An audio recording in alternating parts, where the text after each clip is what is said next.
Hi guys, welcome back to our channel racks view Telugu. So thumbnail చూసాక మీకు ఈరోజు topic అర్థమైందిగా. చాలామంది మెగా ఫ్యాన్స్ అంటే జూనియర్ ఎన్టీఆర్ని చూసి సిగ్గు తెచ్చుకోండి అంటున్నారు. ఆ మాట నేను అనొచ్చో లేదో తెలియదు కానండి, అల్లు అర్జున్ గారు అది చేయకుండా ఉండాల్సింది. అల్లు అర్జున్ ఫ్యాన్స్కి నచ్చపోవచ్చు, ఫ్రెండ్షిప్ వాల్యూస్ నువ్వు ఎందుకు ఇలా అంటున్నావని. కానీ ముందు ఫ్యామిలీకి సపోర్ట్ చేసి ఉంటే వేరేలాగా ఉండేదండి. ఎంత ఫ్రెండ్ అయినా ఫ్రెండే, కానీ ఫ్యామిలీ కన్నా కాదు. సో ఆల్రెడీ మనకు తెలుసు పవన్ కళ్యాణ్ గారు ఇక్కడ పొత్తులోనే టీడీపీ సపోర్ట్ చేస్తున్నారు. ఒకవేళ పవన్ కళ్యాణ్ గారు జనసేన పార్టీ అక్కడ సపోర్ట్ చేయకపోతే వెళ్ళి సపోర్ట్ చేసినా పర్లేదు అనుకోవచ్చు. పొత్తులో ఉండి అండ్ అదే రోజు పిఠాపురంకి రామ్ చరణ్ గారు వెళ్ళారు పవన్ కళ్యాణ్ గారు సపోర్ట్ ఇస్తానికి. అయితే నాకు తెలిసి ఇక్కడ వాళ్ళ ఇంట్లో ఏమైనా ఇష్యూ జరిగి ఉంటుంది, దాన్ని కవర్ చేయడానికి అల్లు అరవింద్ గారు కూడా పిఠాపురం వెళ్ళారు.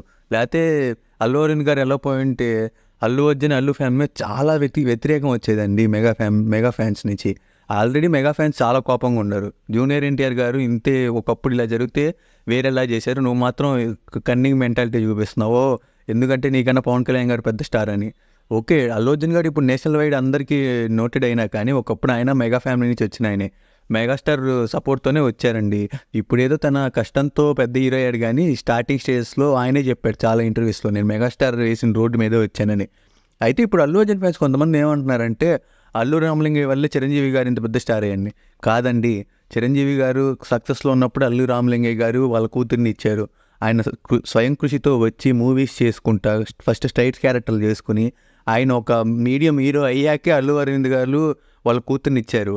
లేదంటే అల్లు అరవింద్ గారు తన స్టార్ ముందు తెచ్చేసి స్టార్ని చేయలా. కాబట్టి మీరు అది తెలుసుకోవాలి అల్లు అర్జున్ ఫ్యాన్స్ అందరూ. అయితే ఇక్కడ మనం చూసుకుంటే అల్లు అరవింద్ గారు కూడా చిరంజీవి గారు మూవీస్ చాలా ప్రొడ్యూస్ చేసి మనీ ఎర్న్ చేశారండి. వాళ్ళిద్దరి మధ్యలో అలాంటి బాండింగ్ ఉండేది. ప్రజారాజ్యం టైంలో కూడా అల్లు అరవింద్ గారే మెయిన్ క్యారెక్టర్ అండి అక్కడ. మెయింటెనెన్స్ అంతా, టికెట్స్ విషయంలో కానీ ఏదైనా. ఓకే, కొంతమంది మెగా ఫ్యాన్స్లు ఏంటంటే అల్లు అరవింద్ గారు వల్లే ప్రజారాజ్యం పార్టీ అట్లా అయింది అంటున్నారు, అది సెకండరీ. అయితే ఇక్కడ తమ్నేలో చూసినట్టు జూనియర్ ఎన్టీఆర్ గారిని చూసి నేర్చుకునేది ఏంటంటే, మనకు తెలుసు 2014లో గుడివాడ నుంచి కొడాల నాన్నగారు ఎమ్మెల్యే ఉంటారు కదా, ఆయన 4 times 5 times గెలిచారు. ఆయన 2014లో టీడీపీ పార్టీలో కొద్ది వ్యతిరేకం వచ్చాక ఆయన యాక్చువల్గా హరికృష్ణ గారి శిష్యుడుగా గుడివాడలో తిరుగుతా, తర్వాత గుడివాడ హరికృష్ణ గారు జూనియర్ ఎన్టీఆర్ గారి సపోర్ట్తో గుడివాడ ఎమ్మెల్యేగా అయ్యారు. అక్కడున్న ప్రజల సపోర్ట్ కూడా ఉన్నా కానీ హరికృష్ణ గారి సపోర్ట్ వల్ల ఆయనకి అంత పేరు వచ్చిందండి. అయితే 2014లో ఆయన టీడీపీలో ఇలా క్లాషెస్ రావటం వల్ల టీడీపీ నుంచి వైసీపీలో జాయిన్ అయ్యారు. అందరూ అప్పుడు జూనియర్ ఎన్టీఆర్ కూడా జాయిన్ అవుతున్నారు, జూనియర్ ఎన్టీఆర్ సపోర్ట్ ఇచ్చారు, ఎందుకంటే వాళ్ళతో క్లోజ్ ఫ్రెండ్స్ అన్నారు. ఎమ్మటిని మీరు ఆ ఇంటర్వ్యూ చూసే ఉంటారు, బాద్షా హెయిర్ స్టైల్తో ఉంటాడు, ఆ సిల్కీ హెయిర్తో.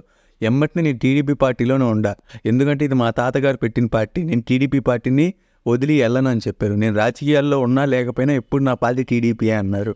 అలా ఉండాలనిపించింది నాకు ఫ్యామిలీ సపోర్ట్ అంటే. ఓకే, అప్పటికి ఆయనకి చంద్రబాబు గారితో లేకపోతే వాళ్ళ ఫ్యామిలీతో విభేదాలు ఉండేవి. వీళ్ళ జూనియర్ ఎన్టీఆర్ కానీ పక్కన పెడతాం, మా ఇలాంటి ఇష్యూస్ చాలా ఉండేవి. కానీ ఆయన పార్టీకి లేకపోతే వాళ్ళ ఫ్యామిలీకే ఎక్కువ సపోర్ట్ చేశారండి. వాళ్ళ క్లోజ్ ఫ్రెండ్ కొడాల నాని గారు వైసీపీలో జాయిన్ అని, నాకు ఎట్లాంటి సంబంధం లేదు అని చెప్పేశారు డైరెక్ట్గా ప్రెస్ మీట్ పెట్టి. ఈయన మాత్రం అదే రోజు రామ్ చరణ్ గారు పిఠాపురం పెట్టి వెళ్తుంటే ఆయన సపోర్ట్ చేయకుండా ఉన్నా పర్లా, సపోర్ట్ చేస్తూ వెళ్ళి వైసీపీ ముందు రోజు ట్వీట్ పెట్టి నెక్స్ట్ రోజు వెళ్ళి వైసీపీ సపోర్ట్ చేయమంటాం అనేది ఎంతవరకు కరెక్ట్ నాకు అర్థం కాల. సో ఫైనల్గా మీరేమంటారు చెప్పండి. ఇలా